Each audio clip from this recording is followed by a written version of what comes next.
अस्सलाम वालेकुम electrical third year students. ये हमारा लेसन जो है power plant and energy conservation 8322। Today we are going to start our chapter number 1, sources of electrical power. इस chapter में जो मैं आपको एक पूरा ओवरव्यू दे दूं कि हम इसमें क्या डिस्कस करेंगे, इस चैप्टर के कंटेंट्स क्या हैं। इस चैप्टर में जो है हम पहले जो है एक इंट्रोडक्शन लेंगे डिफरेंट पावर सोर्सेज के, कौन कौन से ज़राए से जो है हम इलेक्ट्रिकल पावर को जनरेट कर सकते हैं, उन सोर्सेज के जो हैं वो डिफरेंट कैरेक्टरिस्टिक्स क्या हैं, उनके सेलिएंट फीचर्स जो है वो भी डिस्कस करेंगे हम इन डिटेल। और उसके बाद जो है डिफरेंट पावर सोर्सेज को कंपेयर करेंगे, जैसे थर्मल है, हाइडल है, और डिफरेंट जो ओवरऑल जो सारे हमारे सोर्सेज हम यूज़ करते हैं इलेक्ट्रिकल पावर को जनरेट करने के लिए, हम इस चैप्टर में डिस्कस करेंगे। इलेक्ट्रिकल पावर प्लांट्स क्या होते हैं, और जब हम पावर प्लांट कहते हैं तो उससे क्या मुराद होती है हमारी। पावर प्लांट्स जो हैं वो यूनिट्स हैं जिनको हम इलेक्ट्रिकल पावर को जनरेट करने के लिए, उसके फ्लो को कंट्रोल करने के लिए हम इस्तेमाल करते हैं। ओवरऑल जो है ये एक डिफरेंट कंपोनेंट्स का कम्बिनेशन है जिसके अंदर डिफरेंट मशीन्स हैं, फ्यूल्स हैं, उनकी क्लीनिंग एंड फिल्टरिंग, उसके बाद डिफरेंट अल्टरनेटर्स हैं, डिफरेंट जनरेटर्स हैं, डिफरेंट मशीन्स हैं, उनके उनके लिए प्रोटेक्टिव डिवाइसेस हैं। इस पूरे ओवरऑल एक कम्बिनेशन को, इस यूनिट कंपोनेंट्स की कम्बिनेशन को जो है हम एक यूनिट जो है उसको हम क्या कहते हैं, पावर प्लांट कहते हैं। अब इसमें डिफरेंट सोर्सेज यूज़ करते हैं इन पावर प्लांट्स को रन करने के लिए, इनको चलाने के लिए हम डिफरेंट सोर्सेज का इस्तेमाल करते हैं, जिसमें थर्मल सोर्स है, हाइडल है, न्यूक्लियर है, टाइडल है, जियोथर्मल है, बायोगैस है। थर्मल मतलब थर्मल पावर प्लांट, उसमें हम कोल का इस्तेमाल करेंगे, ऑयल का या गैस का, मतलब हीट एनर्जी को प्रोड्यूस करने, तो इसलिए इसका नाम थर्मल है। हाइडल एज नेम, जिस हाइडल पावर प्लांट। अच्छा, हमारी इलेक्ट्रिकल पावर का हमारी जो रूटीन लाइफ है, डेली रूटीन है, हमारी रोज़मर्रा की ज़िंदगी है, इनमें क्या इनका क्या किरदार है, क्या रोल है, हमारे कंट्री की इकोनॉमी में ये कैसे रोल प्ले करते हैं। जो कंट्री अपने पावर सोर्सेज में, पावर जनरेशन में जो है इंडिपेंडेंट है, कॉस्ट लो है, उन कंट्रीज़ का लिविंग स्टैंडर्ड जो है वो बहुत अच्छा है। अनलाइक आवर कंट्री, आप पावर जनरेट कर रहे हैं लेकिन उसकी कॉस्ट जो है वो बहुत ज़्यादा है, तो उसका हमें कतई कोई फ़ायदा नहीं, क्योंकि जो आप एक यूनिट जनरेट कर रहे हैं पावर का, वो आपको इतनी हाई कॉस्ट है, तो जो आपकी बाकी की चीज़ें जो हैं उस पर डिपेंडेंट होती हैं, जैसे आपकी इंडस्ट्रीज़ हैं, आपकी एग्रीकल्चर सेक्टर है, ये सारी चीज़ें भी उसके ऊपर डिपेंडेंट होती हैं। तो अब जो इंडस्ट्रीज़ हैं उनमें सारी जो मशीन्स हैं वो इलेक्ट्रिकल पावर, उनको रन वो चलती हैं इलेक्ट्रिकल पावर पे। अब अगर आप पावर ही इतनी हाई कॉस्ट पे जनरेट करें तो उन जो इंडस्ट्रीज़ की जो प्रोडक्ट होगी वो भी क्या होगी, फॉर श्योर महंगी होगी, और आगे जो उनके कंज्यूमर हैं वो फिर उनको और जो है हाई कॉस्ट पे बेचेंगे। उसके बाद जो एग्रीकल्चर सेक्टर में है, जो आपकी फूड सेक्टर है, तो ये जो है हमारी इलेक्ट्रिकल पावर जनरेशन जो है हमारी एक कंट्री की इकोनॉमी का जो है वो एक पार्ट है, इसका एक एस्पेक्ट है, उसको कंट्रोल करती है। सोर्सेज ऑफ इलेक्ट्रिकल पावर, इस चैप्टर में जो है हम सारे पावर सोर्सेज को डिस्कस करेंगे, जिसमें थर्मल सोर्स है, हाइडल है। थर्मल मैंने आपको बता दिया, कोल से जो है हम इलेक्ट्रिकल पावर को जनरेट करते हैं, उसको हम डिस्कस करेंगे कि कैसे जो है, क्या एडवांटेजेस हैं कोल को यूज़ करने के, क्या डिसएडवांटेजेस हैं, क्या प्रॉपर्टीज़ होनी चाहिए इस फ्यूल की। इसके बाद जो है हाइडल पावर प्लांट, कि हाइडल जो है जैसे नाम जिसे इंडिकेशन हो रही है कि ये वाटर रनिंग जो है, वाटर को यूज़ करके जो है हम पावर को जनरेट करेंगे। इसके बाद जो है न्यूक्लियर है, सोलर, सन की एनर्जी को हम यूज़ कर जो है कैसे यूज़ करें, उसके क्या एडवांटेजेस होंगे, क्या डिसएडवांटेजेस होंगे, कॉस्ट कैसी होगी। टाइडल वेव्स यानी समुंदर की लहरों को इस्तेमाल करते हुए, या जो है कैसे हम पावर को जनरेट करें। इसके बाद magneto hydrodynamic, geothermal, wind, thermo electric, biogas, तो इन सारी चीज़ों को जो है हम डिटेल में इस चैप्टर में, और बाद में इनका जो है हम कंपैरिजन भी देखेंगे कि कौन सी जो पावर प्लांट है हमारे लिए कॉस्ट इफेक्टिव है, उसकी किसकी कॉस्ट कम होगी, उसके क्या डिसएडवांटेजेस हैं, इन्वायरमेंट पे क्या उसका इन्वायरमेंटल इफेक्ट्स क्या हैं, हमारी जो क्लाइमेट है उस पर क्या उसके चेंजेस आते हैं। सेलिएंट फीचर्स जो हैं, सबसे पहले जो है हम थर्मल सोर्स को डिस्कस कर लेते हैं कि थर्मल पावर प्लांट जो है, थर्मल सोर्स अगर हम यूज़ करें तो उसके क्या क्या फीचर्स हैं, उसके क्या कैरेक्टरिस्टिक्स हैं। सबसे पहले तो हमें पता होना चाहिए कि थर्मल सोर्स यूज़ करते हुए किसी भी पावर प्लांट का बेसिक प्रिंसिपल क्या होता है। जब थर्मल सोर्स हम यूज़ कर रहे हैं, थर्मल पावर प्लांट है, तो उसमें कोई भी फ्यूल आप यूज़ कर रहे हैं, कोल है, ऑयल है, गैस है, तो इन सारे फ्यूल्स को जो है हम यूज़ करते हुए पावर को जनरेट करते हैं। प्रिंसिपल क्या होता है? प्रिंसिपल ये होता है कि आप फ्यूल्स को बर्न करते हैं, हीट प्रोड्यूस करते हैं। हीट प्रोड्यूस जो होती है उसके बाद हम वाटर को बॉयल करते हैं, वाटर जो है वो स्टीम में कन्वर्ट होता है। स्टीम में कन्वर्जन के बाद जो है स्टीम जो है वो टरबाइन को रन करती है, टरबाइन ब्लेड्स को। इस टरबाइन के साथ जो है आगे कपल्ड जनरेटर होता है।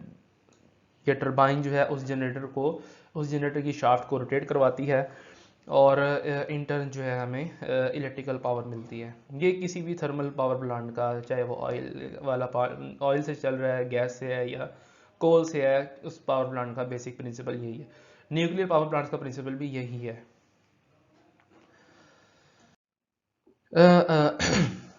थर्मल फ्यूल की जो है वो 3 टाइप्स हैं, लिक्विड, गैस एंड सॉलिड। मैंने आपको बता दिया, लिक्विड यानी ऑयल, गैस एंड सॉलिड जो है जिसमें कोल भी है, कोक भी है, एंथ्रासाइट, ये सारी चीज़ें जो है हम इसमें इस्तेमाल करते हैं। सबसे पहले जो है हम सॉलिड वाले फ्यूल को डिस्कस कर लेते हैं, सॉलिड फ्यूल को, जिसमें कोल, कोक एंड एंथ्रासाइट। इसकी जो प्रॉपर्टीज़ हैं वो ये है कि ये लार्ज एंड कॉमन सोर्स है। पाकिस्तान में जो है इसके काफ़ी सारे जो हैं वो ज़खायर मौजूद हैं। इसकी जो प्रॉपर्टीज़ हैं, ये क्या कम्बिनेशन कंपोजिशन जो है वो carbon, hydrogen, oxygen, nitrogen, sulphur and ash content. जो कार्बन, हाइड्रोजन एंड ऑक्सीजन है ये कंबस्टिबल मटेरियल है, जबकि सल्फ़र जो है ये एक्सप्लोसिव मटेरियल है। तो हमें ये हमारी कोशिश ये होती है कि जो हम कोल यूज़ कर रहे हैं, जो कोल जिस टाइप का कोल यूज़ करें उसमें सल्फ़र की क्वांटिटी जो है वो कम होता है, क्योंकि सल्फ़र की क्वांटिटी अगर ज़्यादा होगी, मैंने आपको बताया एक्सप्लोसिव मटेरियल है, आतिशगीर मादा है, तो हो सकता है कि जो है इसमें हमारे पावर प्लांट को जो है वो नुकसान हो, उससे डैमेज करें।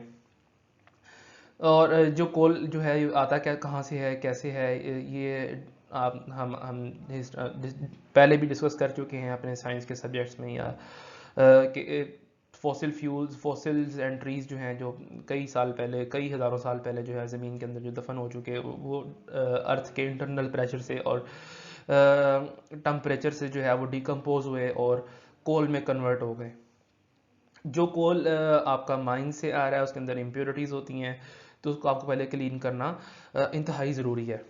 उसके बाद जो है ये कोल की ट्रांसपोर्टेशन जो है एक मेजर इशू है कि पावर प्लांट के पे जो है फ्यूल को ले जाना, इसमें जो है हमारी कॉस्ट काफ़ी ज़्यादा इस्तेमाल होती है। इसके बाद थर्मल एफिशिएंसी जो है इसकी काफ़ी कम होती है, क्योंकि हमें कोल जो है बहुत बड़ी क्वांटिटी में यूज़ करना पड़ता है और पावर जो उसके रिस्पेक्टिव जो पावर जनरेट होती है बहुत उसकी जो यूनिट्स होते हैं बहुत कम है। मैंने आपको पहले बता दिया कि कोल की जो है वो कंपोजिशन कैसे होती है, कोल बनता कैसे है। तो इसके जो है डिफरेंट स्टेजेस हैं, ये डिफरेंट स्टेजेस से होके जो है ये कोल की जो फॉर्मेशन होती है। सबसे पहले जो फर्स्ट स्टेज होती है, जो फॉसिल्स और ट्रीज जो ज़मीन के अंदर जो है वो इनसाइड द अर्थ प्रेजेंट हैं, वो उसकी जो पहली स्टेज होती है वो पीट होती है। इसे दलदल भी कहते हैं, दलदली कोयला भी कहते हैं। तो ये इसमें जो है बहुत ज़्यादा मॉइस्चर होता है, 90% मॉइस्चर होता है। तो इसको जो है आपको निकालने के बाद ड्राई करना पड़ता है, तकरीबन 2 से 3 मंथ्स के लिए आपको इसको ड्राई करना पड़ता है। तो इसलिए ये जो है ये गुड कंसिडरेशन नहीं है, गुड चॉइस नहीं है किसी भी कोल पावर प्लांट में फ्यूल के तौर पे। उसके बाद जो है दूसरी स्टेज जो है, जो पीट है, वो लिग्नाइट्स में कन्वर्ट होता है, ब्राउन कोल में। ये इसकी दूसरी स्टेज है। इसमें जो है मॉइस्चर पीट की निस्बत जो है वो कम होता है। थर्ड, उसके बाद जो लिग्नाइट्स हैं वो बिटुमिनस कोल में कन्वर्ट होते हैं, ये थर्ड स्टेज है। ये जो है ज़रा जो है बाकी दोनों से, फर्स्ट टू से जो है वो कोल की अच्छी टाइप है और डोमेस्टिक यूज़ में भी इस्तेमाल होता है। इसमें जो है मॉइस्चर का कंटेंट कम होता है, लेकिन इसमें जो है वो वोलेटाइल मटेरियल से मुराद जो है गैसेस जो हैं इनकी क्वांटिटी ज़्यादा होती है जो कि बर्निंग के दौरान जो है हवा में खारिज हो जाती हैं। बिचुमिनस कोल जो है इसके बाद जो है आपका सेमी बिचुमिनस कोल में कन्वर्ट होता है, ये इसकी फोर्थ स्टेज है। और इसके बाद जो है सेमी एंथ्रासाइट, और उसके बाद जो है लास्ट स्टेज जो कोल की सबसे अच्छी क्वालिटी है एंथ्रासाइट में कन्वर्ट होता है। इसको डोमेस्टिक यूज़ में भी हम इस्तेमाल करते हैं और अपने फ्यूल जो पावर प्लांट्स हैं, कोल पावर प्लांट्स हैं, उसमें भी हम इसको इस्तेमाल करते हैं। इसके अलावा कोल के अलावा जो है जो हमारी टाइप्स हैं, wood charcoal, coke and briquettes. Wood charcoal जो है ये आर्टिफिशियली मेड वुड से बनाया जाता है, लकड़ी को इस्तेमाल करके जो है आर्टिफिशियल प्रोसेस से जो है उसको वुड चारकोल में कन्वर्ट किया जाता है। ये जो है बॉयलर्स के लिए जो है वो अच्छी कंसिडरेशन नहीं है, क्योंकि इसकी कैलोरीफिक वैल्यू जो है बहुत कम है। यानी कैलोरीफिक वैल्यू से मुराद ये है कि अगर आप इसको बर्न कर रहे हैं तो आपको बहुत ज़्यादा क्वांटिटी में बर्न करना पड़ेगा, क्योंकि एक यूनिट जो है आपके लिए बहुत कम एनर्जी जनरेट करेगा। मिसाल के तौर पे अगर आप कोल की अच्छी क्वालिटी यूज़ कर रहे हैं एंथ्रासाइट, और दूसरी तरफ जो है वुड चारकोल का इन कंपैरिजन, और दोनों की जो है वो 1 किलोग्राम जो है क्वांटिटी है, तो 1 किलोग्राम वुड चारकोल जो है उसकी एनर्जी जो है 1 किलोग्राम एंथ्रासाइट से बहुत कम होगी, क्योंकि इसकी कैलोरीफिक वैल्यू जो है, इसकी बर्निंग करेक्टरिस्टिक जो है वो बहुत कम है। कोक कोक जो है अगर कोल से हम गैस को एलिमिनेट कर दें तो ये कोक में कन्वर्ट हो जाता है। It is a clean fuel, इसमें स्मोकिंग नहीं होती है, धुआं नहीं निकलता। और ये ब्लास्ट फर्नेस के लिए जो है वो बहुत अच्छी, यानी यहाँ पे आपकी मेल्टिंग के प्रोसेस होते हैं मेटलर्जी में ब्लास्ट फर्नेस यूज़ होती है, वहाँ पे मेल्टिंग का प्रोसेस होता है, इसका मोल्डिंग का प्रोसेस होता है, वहाँ पे जो है ये एक गुड चॉइस है। लास्ट में जो है ब्रिक्विट्स, जब हाई क्वालिटी कोल को या कोक को जो है हम बहुत हाई प्रेशर पे कंप्रेस करते हैं तो उसकी जो है वो केक लाइक शेप बन जाती है। इसे हम क्या कहते हैं, ब्रिक्विट्स कहते हैं। ये फ्यूल के तौर पर भी यूज़ होता है, इसकी ट्रांसपोर्टेशन बहुत ईजी है, क्योंकि ये क्लीन फ्यूल है, इसमें इसके इसलिए आपको इजीली स्टोर कर सकते हैं। कोल की प्रॉपर्टीज़ क्या होनी चाहिए जो हम पावर प्लांट में यूज़ कर रहे हैं, उसका सबसे पहले तो ऐश कंटेंट बहुत कम होना चाहिए, बहुत कम होना चाहिए, क्योंकि अगर ऐश कंटेंट ज़्यादा होगा तो उसकी कैलोरीफिक वैल्यू जो है बहुत लो होगी। कैलोरीफिक वैल्यू मैंने आपको पहले एक्सप्लेन कर दिया कि ये it is relative to energy. Sulphur quantity भी उसकी जो है वो 1% से कम होनी चाहिए, क्योंकि अगर सल्फ़र ज़्यादा होगा तो वो हमारे पावर प्लांट को डैमेज कर सकता है, क्योंकि सल्फ़र जो है वो एक्सप्लोसिव मटेरियल है। उसकी बर्निंग करेक्टरिस्टिक्स जो है अच्छी होनी चाहिए, पाउडर जो है वो इजीली ग्राइंड हो जाए, और एनवायरमेंटल कंडीशंस में जो है वो उसे ज़्यादा तौर पे इफेक्ट ना करें। यानी अगर मॉइस्चर है, बारिश हो रही है, ट्रांसपोर्टेशन हो रही है, तो उसके दौरान जो है वो उसमें नमी ना आए, ख़राब जो है उसके अंदर मॉइस्चर ना आए, क्योंकि अगर मॉइस्चर आ जाएगा तो उसको फिर ड्राई करना पड़ेगा, उसकी फिर जो है कॉस्ट इंक्रीज़ हो जाएगी। तो आज के सेशन में हम इसे यहीं पे ख़त्म करते हैं, इंशाल्लाह इसे आगे कंटिन्यू करेंगे नेक्स्ट सेशन में। तब तक के लिए अल्लाह हाफिज़।